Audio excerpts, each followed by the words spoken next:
आज आपके बैंड 5 आ रहे हैं आइल्स रीडिंग में। डोंट वरी, इतना मैं श्योरिटी देती हूँ कि आने वाले 20 दिनों में आपके बैंड 5 से बैंड 7 आएंगे ही आएंगे। सो बेसिकली आपने करना क्या है, जब भी हम आइल्स की बात करते हैं और रीडिंग मॉड्यूल की बात करते हैं तो रीडिंग इज द मॉड्यूल जिसमें काफ़ी सारे लर्नर्स को डर लगता है। उन्हें लगता है कि रीडिंग में वो इम्प्रूव कर ही नहीं पाएंगे।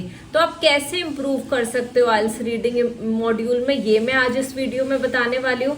मैं ये बताने वाली हूँ कि 20 डेज में आपने वो क्या क्या करना है जिससे कि बैंड 5 से बैंड 7 आपके रीडिंग में आने लग जाए, एंड किस तरीके से आप अपनी किस्मत को बदल सकते हो। देखो, आप कहो कि मेरा लक ही नहीं था, है ना, आपका स्कोर नहीं आया एंड देन यू से कि नहीं मुझे स्कोर नहीं मिला तो ये चीज़ हो गई। आप किसी ना किसी चीज़ को ब्लेम करते हो, है ना, या मेरी किस्मत नहीं थी।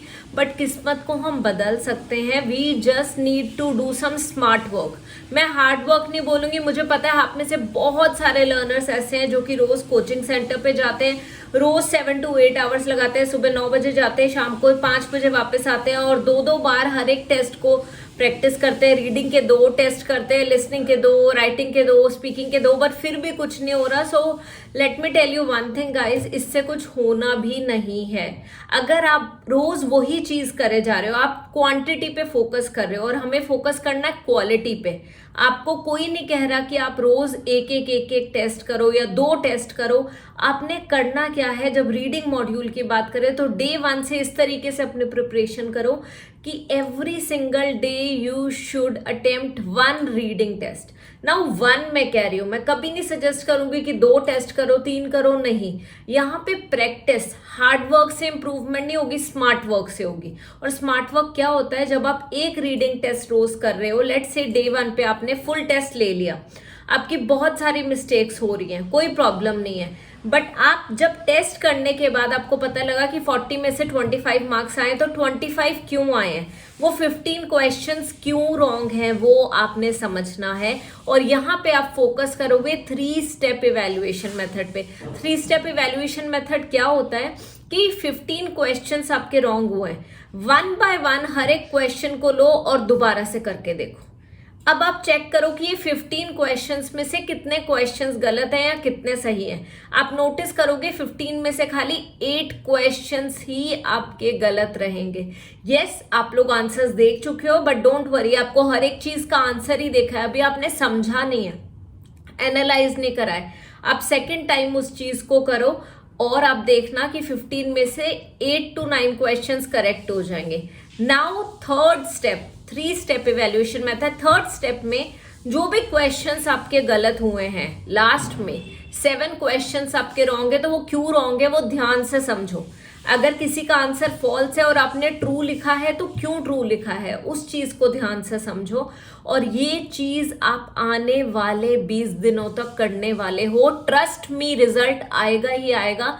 नो इफ नो बट, हम अपना फ्यूचर खुद बना सकते हैं। आप सोचो कि मैं तो रोज 2 टेस्ट कर रही हूँ, रिजल्ट नहीं आ रहा, आएगा भी नहीं। It is quality. और क्वालिटी कैसे आएगी, आपको अपने वीक एरियाज पे वर्क करना है। तो ये था मेरी फर्स्ट थिंग जो 20 दिन आपने फॉलो करनी है। Coming to the second thing जो आपने कमिंग 20 डेज तक फॉलो करनी है, and that is following the RKLM method. देखो, रीडिंग मॉड्यूल में हमेशा से मैं एक ही चीज बोलती हूँ और इसी मेथड से मेरे काफी सारे लर्नर्स बैंड 9 लेके आए हैं रीडिंग मॉड्यूल में। तो मैं आपको भी यही बोलूंगी, RKLM मेथड फॉलो करो। R means read 1 question at a time.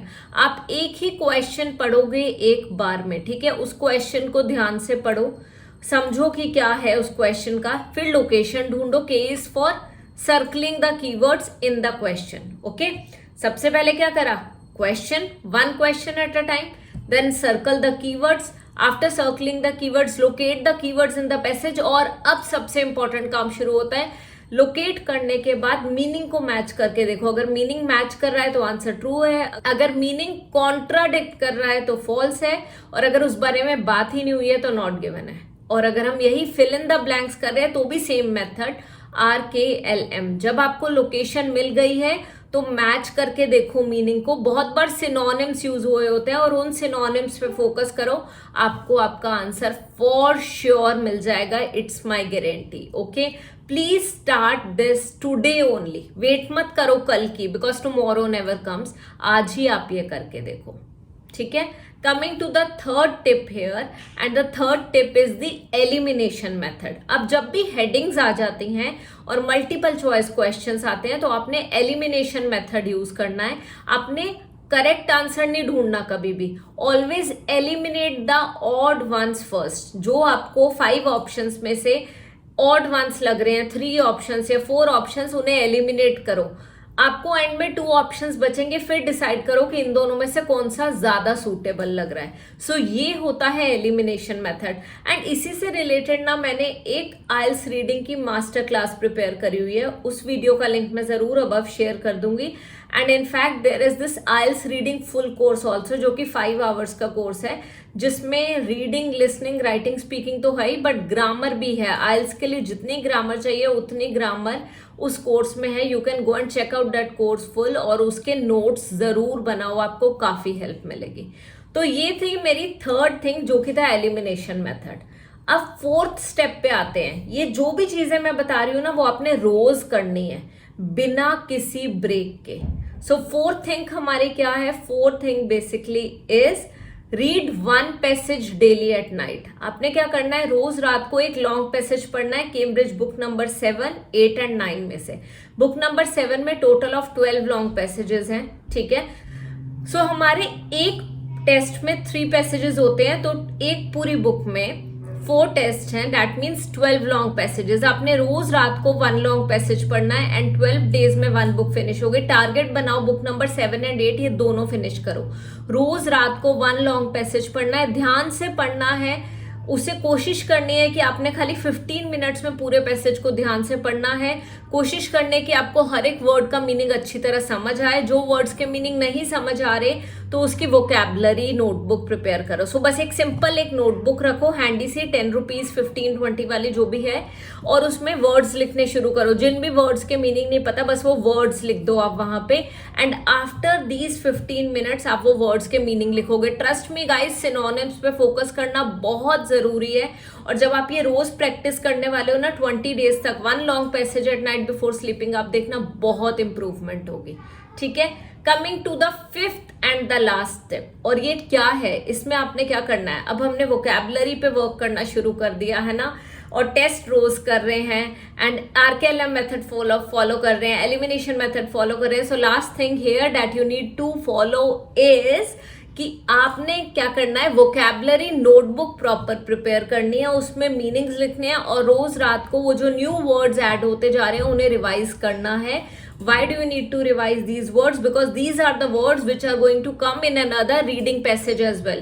ये words काफी हद तक repeat होते हैं, and for the same अगर आप prepare नहीं भी कर रहे, before that you can simply go through my reading vocabulary playlist, मैं लिंक above शेयर कर दूंगी, और उसमें टॉपिक वाइज कुछ टॉपिक्स होते हैं, कुछ रीडिंग पैसेजेस होते हैं एजुकेशन रिलेटेड टॉपिक पे, कुछ होते हैं एनवायरनमेंट पे, ठीक है। सो अलग अलग टॉपिक्स के ऊपर रीडिंग पैसेजेस होते हैं, कुछ साइंस पे होंगे, टेक्नोलॉजी पे होंगे। सो उससे रिलेटेड वोकैब मैंने जो रीडिंग पैसेजेस में आए हैं वो वर्ड्स आपके साथ कुछ वर्ड शेयर करें, बाकी के आप ऐड करते जाओ उसमें, और आप खुद नोटिस करना कि रीडिंग में इंप्रूवमेंट होगी। तो बस ये 5 टिप्स हैं, इतनी मेरी गारंटी है। 20 डेज के लिए फॉलो कर लो, बैंड 5 पे नहीं रहोगे, बैंड 7 इजीली आ जाएंगे। बस जो बोला है वो ध्यान से फॉलो करो, रिलीजियसली फॉलो करो, हर एक चीज को अच्छी तरह समझो, सो डैट आपको कोई भी प्रॉब्लम ना आए। सो that's it for today's session. जो ये वीडियो मैंने बनाई है रीडिंग मॉड्यूल के लिए कि बैंड 5 से बैंड 7 20 डेज में, if you want me to shoot a video like such for writing module, for speaking module, और for any other module, just let me know, ठीक है। I am going to shoot the same. Thank you so much for joining me today, and I'll see you in the upcoming video of mine. Until then, bye bye and sat sri akal.